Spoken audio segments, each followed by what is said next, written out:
Batman Arkham Trilogy versus Spider-Man PS4. You knew this video was coming. I knew this video was coming. And I'm going to be comparing Marvel Spider-Man to the rest of the trilogy. But today I'm going to be starting on Arkham Asylum. I'm going to be talking about the gameplay, the graphics, and the voice acting / script. So if you'd like to hear something like that, or that's something that captures your interest, just stick around and I'll get right to it.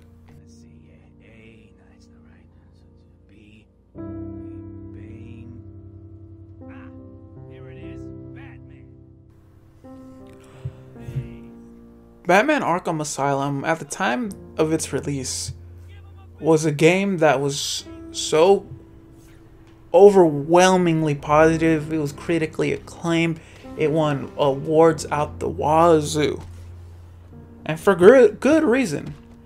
I think this is still one of the greatest superhero games of all time, if not one of the greatest PlayStation games of all time. And the reason I think that, or I would say one big reason I think that is because of how revolutionizing this game was in terms of combat, in terms of gameplay, and just like overall like enjoyability, really. So the biggest thing about Batman Arkham Asylum is, like, again, the biggest reason you see people loving the game is for the combat. Stealth has been in games since the dawn of time, and stealth can only go in so many ways, I feel like.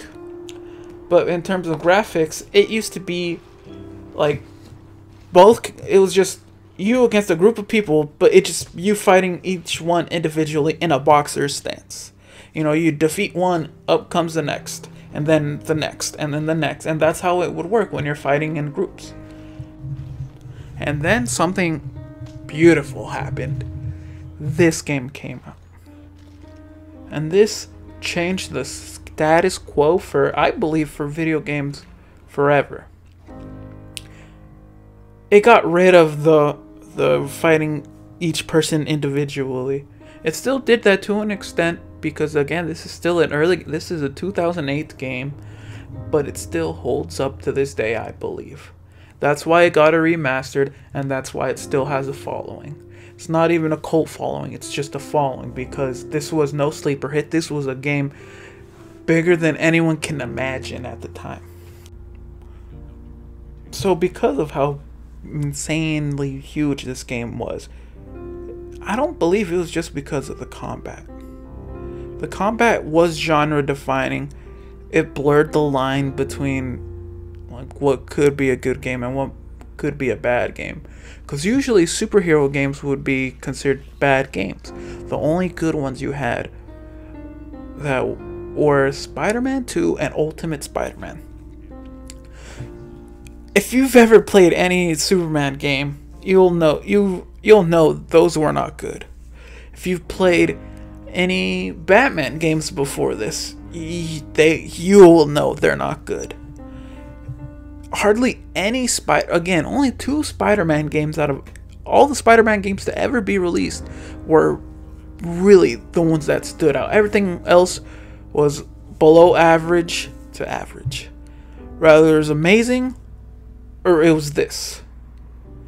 And I think that really changes everything, especially nowadays when it comes to that.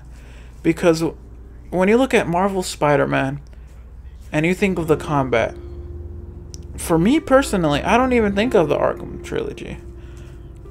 I think of a game that kind of branched off, that's reminiscent of the free flow focused combat, but it's still its own thing.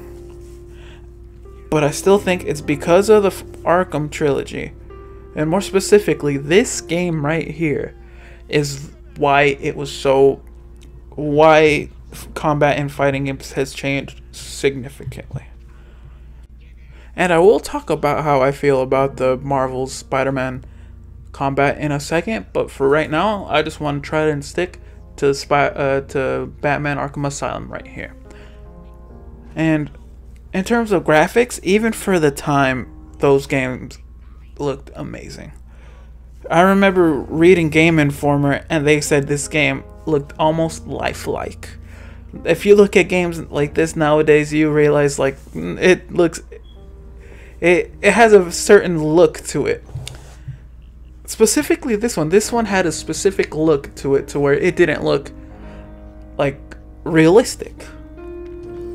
And one other thing that I noticed about this game while playing Spider-Man is, for me personally, I think the script and the voice acting is superior in this one.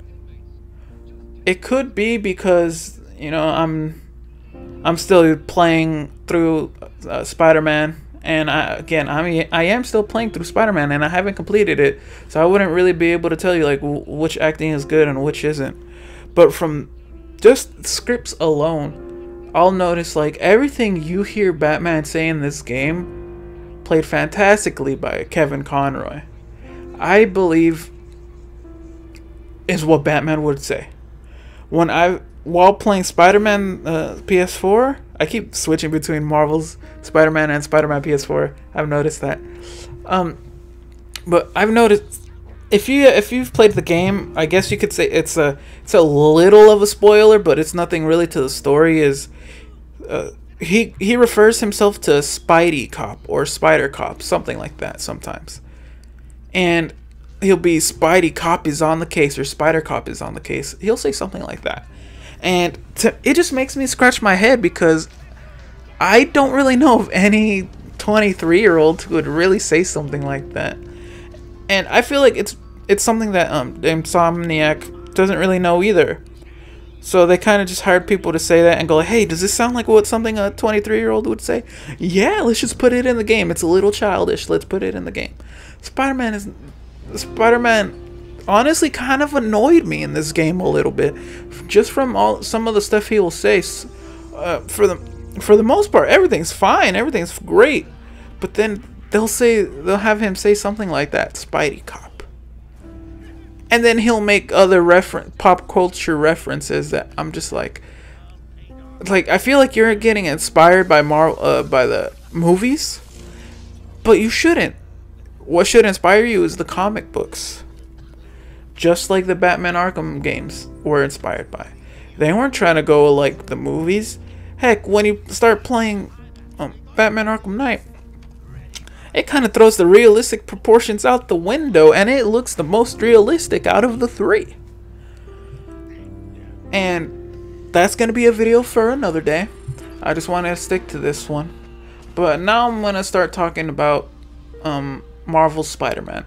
If you want a synopsis of what I think of the Batman Arkham, solid game. At the time, it received a 10 out of 10. If I had to rate it now, I would give it about an 8. Only because I firmly believe, because of how simple the combat was. Again, this was only 2008. Nothing like this had ever come out before. So this is like a prototype for everything else to come. But it was also very simple. And that's why, you know, if they started off with something like Arkham Knight, just imagine how crazy the combat would be. Just imagine how crazy like everything else would be after that. But, you know, it's not. You know, Batman Arkham Asylum was the first one, and that pioneered a lot of these games. So, great game. I just think the biggest part about the biggest like gripe I would have with it is the combat compared to games nowadays is simple. But again, that's something that can't be changed, only because it was the first of its kind. For Spider-Man, again, voice acting is fantastic, gameplay is fantastic, but one thing I've noticed is that when I'm playing Spider-Man, it's very small stuff I actually don't really care for, when I think of something bad in games, graphics aren't one of them. And I'm not saying the graphics in this game are bad. I mean, just look at this cutscene. This cutscene looks amazing. But there's this one video that really like caught my eye, and it's been in my mind since. And it was on Twitter. They were like, "Hey, at Insomniac, don't these guys look a little funny to you?" And so they were playing Spider-Man, and it was somebody on a boat. They go to the boat, and they go to photo mode, and they look at the characters. And those characters look like something off of the Nintendo 64. It looked like Super Mario 64. That's how they looked. They looked very bad, in my opinion. If anything, it's not an opinion. That's a straight up fact. They looked bad. But it's something I don't really complain about. I don't really trip over. It's because when this game was announced in 2016? That's when you saw a trailer. That's when you saw a trailer for this game.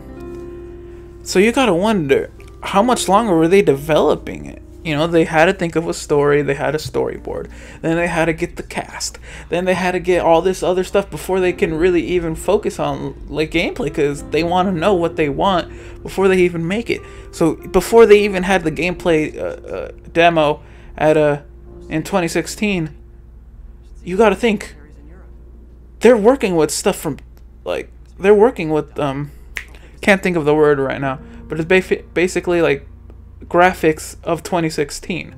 They're not working with graphics of 2018, and if they were, I mean, just look at Rise of the Tomb Raider. That game looks fantastic. So does this game. But do you ever think if you look at something like not Batman, the Assassin's Creed Origins, that game is beautiful, and they had been working on that game for a couple years, but I firmly believe they hadn't been working on it longer than Insomniac was working on Spider-Man, only because it's Ubisoft. They say they'll be like, "Oh, we spent 4 years to make this game," but they really spent 2. At least that's the way I always saw it. But the graphics were nothing I really cared about, but at times they would be very noticeable. So, in terms of gameplay, I didn't let that distract me from how good this game looks. But when it came to combat, there's no but. But when it came to combat, there's one thing I really liked about this game that I think surpasses Batman Arkham Asylum. And it's that this game is challenging. This game really puts you at your wits' end. Well, not your wits, but if you ever get into fights in this game, it is difficult.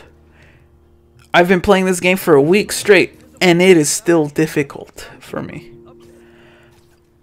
And I had a friend over the other day, and he was playing this game just to get a feel for it.